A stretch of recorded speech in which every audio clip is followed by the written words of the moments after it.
असम के मुख्यमंत्री का एक झूठा बयान आया है झारखंड में। मैं कहना चाहती हूं कि उनके तथ्य सरासर झूठ है।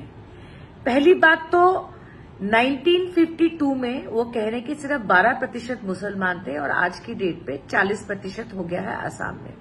सरकारी आंकड़े ये आपको बताएंगे कि 1951 में ही असम में 25% मुसलमान थे।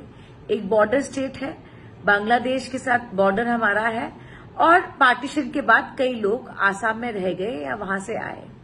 इसके अलावा मैं मुख्यमंत्री जी को ये याद दिलाना चाहती हूं कि भारत सरकार ने 2021 में सेंसस करना था, पर आपने कोविड के बहाने आज तक सेंसस नहीं कराया। तो 40% का ये आंकड़ा कहां से आया?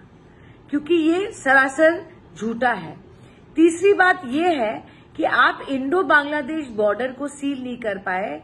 डबल इंजन की सरकार सिर्फ 78% तक आप सील कर पाए हैं, जबकि ये काम पिछले 20 सालों से चल रहा है। और सबसे आखिर में कहना चाहती हूं, इस देश में हर मजहब का इंसान रहता है। इस तरह से लोगों को भड़काने वाला जो झूठा बयान आप झारखंड में दे रहे हैं, ये देश हित में नहीं है। इस 2024 के चुनाव के बाद आपको ये समझना चाहिए कि कम्युनल पॉलिटिक्स को इस देश ने नकार दिया है। इसको मैं उम्मीद करती हूं कि इस झूठे बयान को आप वापस लेंगे।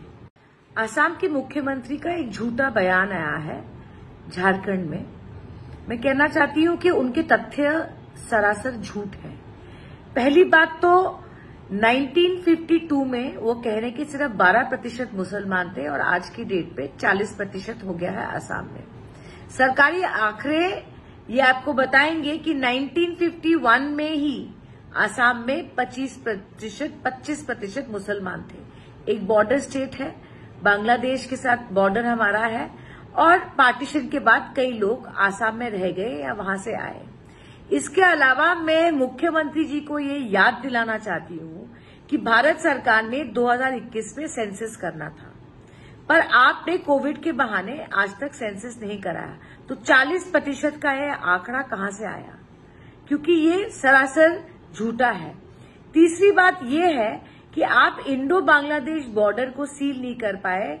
डबल इंजन की सरकार सिर्फ 78% तक आप सील कर पाए हैं, जबकि ये काम पिछले 20 सालों से चल रहा है।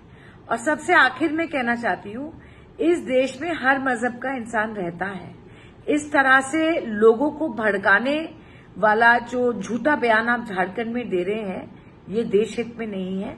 इस 2024 के चुनाव के बाद आपको ये समझना चाहिए कि कम्युनल पॉलिटिक्स को इस देश ने नकार दिया है। इसको मैं उम्मीद करती हूं कि इस झूठे बयान को आप वापस लेंगे।